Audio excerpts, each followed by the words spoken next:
how do you get the best data from the county?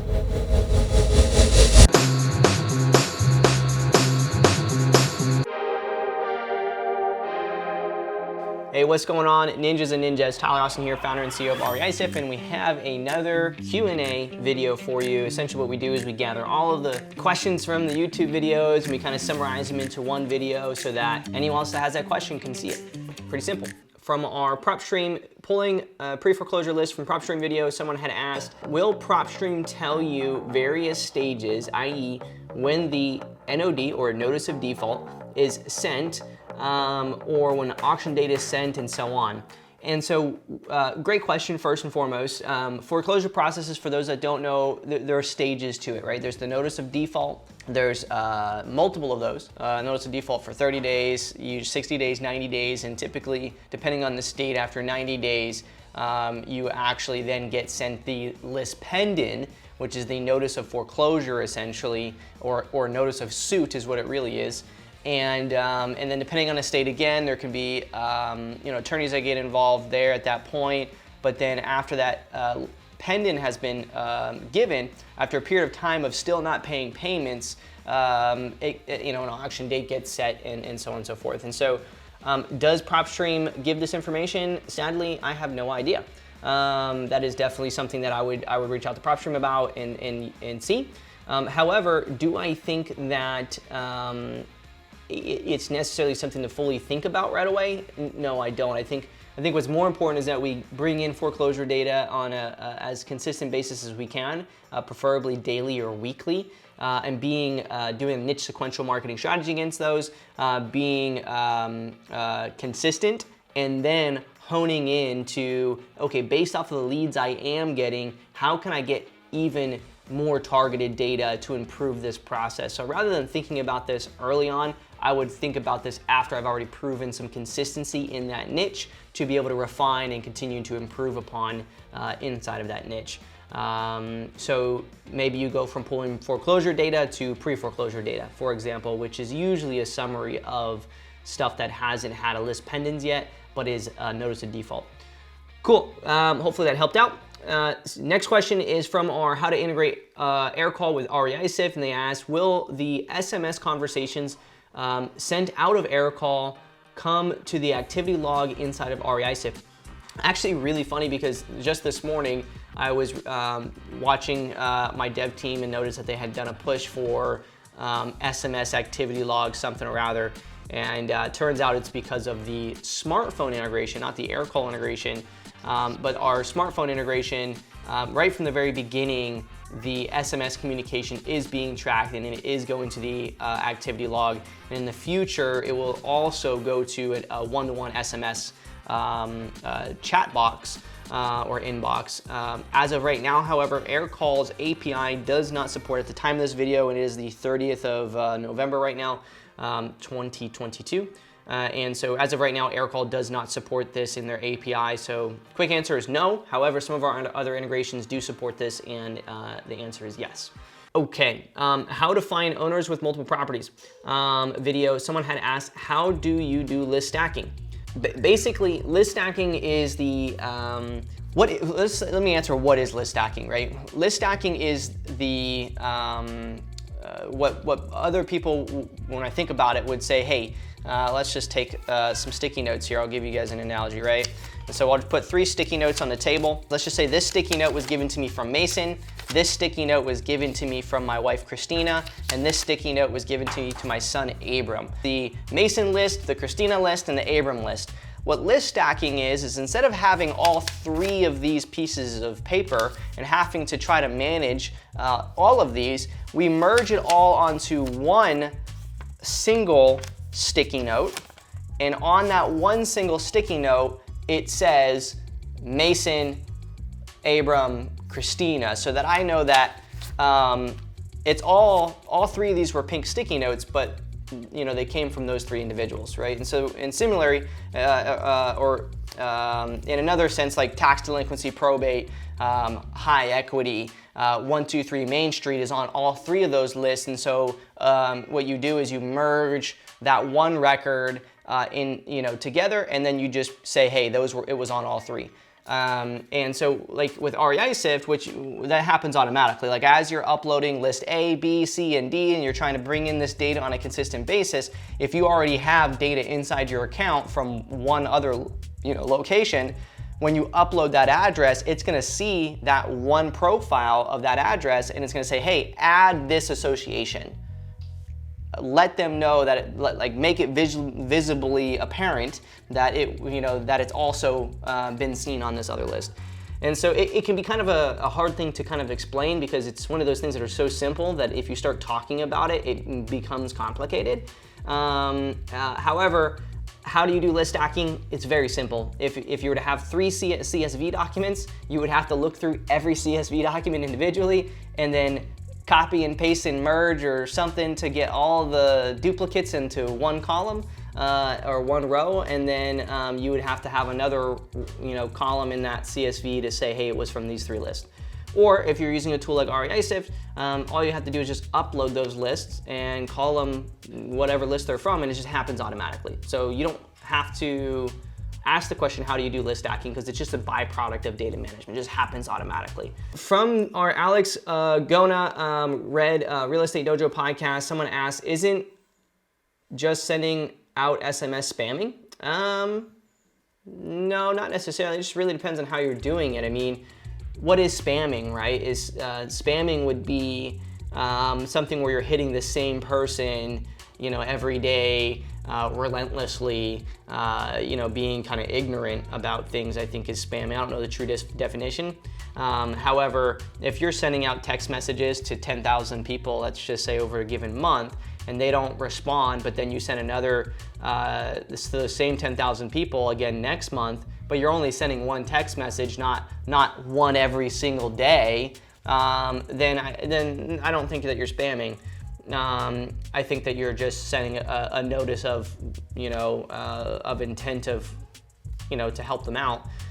But if you're the type of individual that's doing 4,000 text messages a day and you're sending the same text message to them every single day, and being like annoying, right? Like, yeah, you're spamming, and that's not a good way to do business, right? You're trying to brute force success, and it's not a good way about it. Pulling pre-foreclosure lists from Propstream video again, someone had asked, hey, would you filter by the auction date? Some auction dates say 7 days out or less to have passed. Would these be dead leads or possibly haven't gone to auction yet? So first of all, they're not leads, they're prospects. So there's the first thing in that sentence that tells me that there's a lack of clarity on what data is. Anytime that you have not talked to somebody yet and they have not said, yes, I want to sell my house, that they're a prospect. Once they say, hey, yes, I'm interested in selling my house, or I'm interested in using your services, that becomes a lead. 7 days out of pass, I don't know how Propstream does their filtering or anything like that. I don't know what they're doing on the back end. All I can say is your biggest priority, your most important priority, is every day, ideally from the county, not even from Propstream, ideally from the county if possible, or on a weekly basis, pull in all new list pendants. That's it. Just pull in all new list pendants. It might be 10, it might be 15, it might be 20. Just pull them in at the frequency of which the fastest you can. And if there's 7 new list pendants from yesterday, today, I'm calling all 7 and I'm working through the process. You want to work to get to a niche sequential process with your foreclosure data, as well as at least 2 other niches.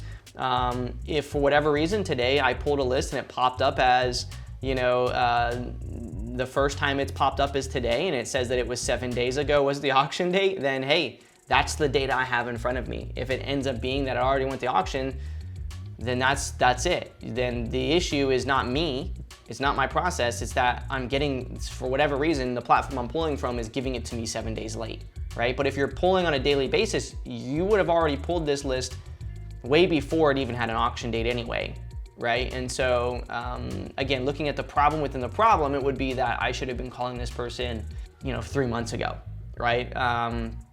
But at any rate, hopefully that helps out. How to properly build a cold calling campaign video. Someone had asked, bubble wrap 4793. I call a double stacked list for particular zip codes. Do you consider that tier 1 or bulk cold calling? Okay, so what's the difference between tier 1 and bulk dialing in general. Like you can bulk dial tier 1 data. It just depends on how much data you have. So what is bulk dialing? So let's answer that. So bulk dialing is when you are using a tool such as Calltools or Ready Mode now, any other predictive dialer, okay? And you're uploading a large amount of data and you're putting it towards dialing 3 to 5 to 10 dials at a time, meaning that if you have 10,000 phone numbers, it's grabbing 3 of those phone numbers and dialing it at the same time. And if one of them, or let's say 2 of them pick up, it's gonna hang up on one and it's gonna pick up the other, right? And you do that and it just continues to ring, and after you finish a conversation and dispo that call, it continues to do the same thing. So that's what bulk dialing is. You can do that with tier 1 data. If your double stacked list in a specific zip code is 20,000 records, then you could throw that in a bulk dialer. You're just bulk dialing tier 1 data. So when we talk about what is tier 1 data, you qualify that. You're saying stacked data in a particular zip code. That qualifies as pretty niche down list. But if it ends up being like 10,000 or 20,000 records, then you could narrow it down even further. The point that I make, and I think you're aware of what I educate, no matter what the data set is, there's certain records inside that data set that makes sense to start niche sequential calling today, okay? And then there's other parts of it that's like, hey, I would never make it through this quick enough, so I need to throw it into a bulk dialer. But that's where the whole first to market thing comes into play here, where, hey, if I have 15,000 or 20,000 stacked records in a particular zip code, then I'm probably gonna throw those into a bulk dialer, but I'm probably gonna choose either a specific community in that zip code, or I'm gonna choose a specific niche, and at the fastest frequency as possible, I'm gonna bring in that data. Like I've already mentioned earlier, throughout this video, I'm gonna bring that data at a higher frequency and I'm gonna niche sequential that. So it just really depends on your situation. What I could tell you is that if, bubble wrap, if you're a business user at SIFT, then definitely schedule a strategy call and we can take a look at what it is you're trying to do and give you some advice on how you can better set up a flow and process to hit that data in the most efficient way. We have like 2 more. Where to start as a single person REI business was the video, and they asked, how do you get the best data from the county? So when you talk about the best data from the county, like the quick answer to that is any data from the county is the best data because it's right from the county, right? Like it doesn't matter. You could just literally open up the county GIS map, which is the Geospatial Intelligence System map. You literally just start clicking on blocks and addresses, writing them down, and you have the best data available, right? It's the most accurate. I think what you're asking more so is what is the best type of data to pull from the county, maybe when you're just getting started. And so evictions would be one, because evictions come with the phone number to the person doing the eviction, and so that kind of is a 2-for-1. So figuring out where is the eviction filed, usually that's going to be in the court system, so you're going to have to find where your court documents are stored, and you're going to filter by civil suits, is I believe what it's under is a civil court. Filter by civil court, and then look at the description, and you're gonna see ones that are civil evictions. You're gonna open those up, you're gonna see the form, you're gonna write down the address, you're gonna put down a thing, you're gonna build a CSV document from that or an Excel document, upload it, and start marketing to it. So evictions is a really good one. Probates, and then tax delinquencies, and of course foreclosures as well. I mean, you can get pretty much every list. It just really depends on the county. But if I were to put them in a top to bottom, it would go like evictions, simply because the phone number is there. Then it would go code enforcements, tax delinquencies, probates, foreclosures is probably where like I don't know, my 1 to 5, I guess. Pulling a standard high equity list step-by-step video, someone had asked, can you clarify why last market sales price is used and why you go over it by 100K? It's not clear. So yeah, this isn't a strategy we really use that much right now. The market just, it's not accurate. But why did we do it in the past? Why did we want to focus on last market sales price? Is because we're trying to make sure that we're marketing to properties that are in a price point where the original purchase price was around the first-time home buyer purchase price, so that we know that that asset class is where we want to purchase, essentially. So it's really just narrowing down on towards a specific asset class. Because if you just said, hey, I want all single-family residences in Destin, for example, like, well, you're gonna have a wide range of asset classes, from multi-million-dollar properties to properties that are 150 to 350,000, right? And so you're not gonna buy a property for 150 grand in Destin unless it's off market right now and super messed up. However, you get the point, right? And so the reason we use last market sales price though instead of the estimated value for that is because the last market sales price is a lot more accurate it's a lot more accurate to what the asset class is now versus the system trying to guess what it's worth, right? Here's where the pitfall is though, is like you might have like a last market sale date on a property that was like under 300,000. Let's say it was, I don't know, let's say it was last market sale date was 150 grand, but now it might be worth 700 depending on your market. So you just got to understand the core logic of what these things mean and adjust it based off of your needs, right? And any of these videos that you see on YouTube, ours, alike, it's really just a foundation to say, hey, this is how you can do this. And yes, you could do it exactly like that. But after you do it exactly like that, you build a process around that, then you're going to kind of adjust it and move from there. But the most important thing is just doing something, right? And being consistent with that one way. And then over time you adjust it, just like we used to do it that way. And as the market adjusted, as we became more knowledgeable, we slowly adjusted things to kind of fit the market and fit our new buy criteria. Right now, what I will say is if you're pulling high equity, you shouldn't. There's no point. High equity data doesn't really exist right now. I mean, it does, it exists everywhere. Everything is inflated, so and it changes daily. So there's really no point in pulling that kind of list. What you should do is pull like just specific locations you're interested in. So like in where our office building is here, the zip code is 32548. I have just every property in that zip code. I literally didn't do any filter criteria. I said, hey, I just want the zip code 32548, and I want them to be, actually I didn't even narrow down by asset class. I just said 32548, give me everything. And I just bought all of that, right? And then I upload it to REISift and I mapped the property type to the property type, and then if I want to market to just single family residences, I filter by that zip code in the single family residences, and I just call through them all. I do bring down last sold date, and I do filter out to make sure that it wasn't sold in the last 2 or 3 years, because if it was, I know that it's got way too much equity.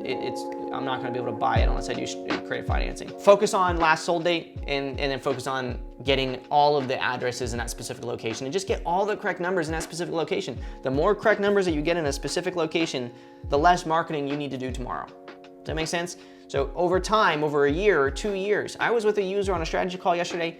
He had 25,000 correct numbers in his market out of 115,000 properties. So he's literally almost got 25% of all the correct numbers in his market. You know how powerful that is? That's super powerful. Every day that he's getting these correct numbers, he's getting closer and closer and closer to never having to market again, and he's just doing follow-up. It's beautiful. Cool. So that's our Q&A for today. If you guys have anything that you need, reach out to our team, reach out to our support. If you don't have an REISift account, definitely go check it out. If you're not quite sure, like, I don't know, I don't really know what it is, all this other kind of stuff, just join our Facebook community. Head over to Facebook, type in REISift Mastermind Community, join it, ask some questions, learn, and go from there. We'll see you guys in the next video. Bye.